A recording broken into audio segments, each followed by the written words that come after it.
কিরে ভাই, আমার কথা ভুলেই গেলি নাকি? আমি কোথায় আর ভুলে গেছি, এই তো এখন একটু ব্যস্ত আছি, তাই আর কি যেতে পারি তোর কাছে? আমি তো কিছুই না, ওই দুনিয়ার লোক হা হুতাশ করে দীর্ঘশ্বাস ফেলছে।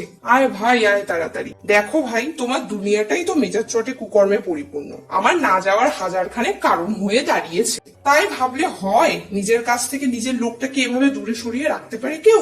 কেন পারে না? কিছু কিছু জায়গায় তো আমাকে দেখাই যায় না, আর বৃষ্টি তো দূরের কথা, তারা কি মরে গেছে?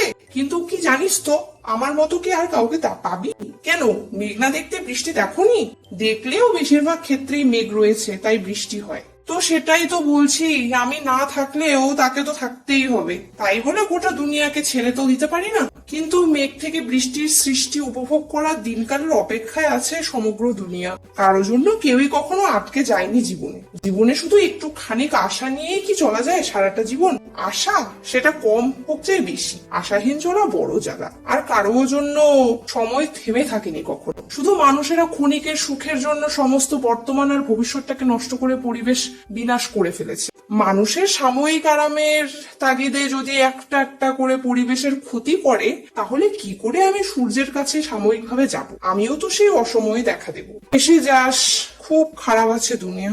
আজ আমি কোনো সাময়িক যদি দেখা দিতে পারি না, তবে পরিবেশের অক্ষমতা সেটা সভ্য সমাজেও আজ অসভ্যের মতো কিছু মানুষের মাথায় আসে না। তারা মূর্খ, তারা জ্ঞানহীন, তাই সব আজ বিধ্বংসী রূপ ধারণ করেছে।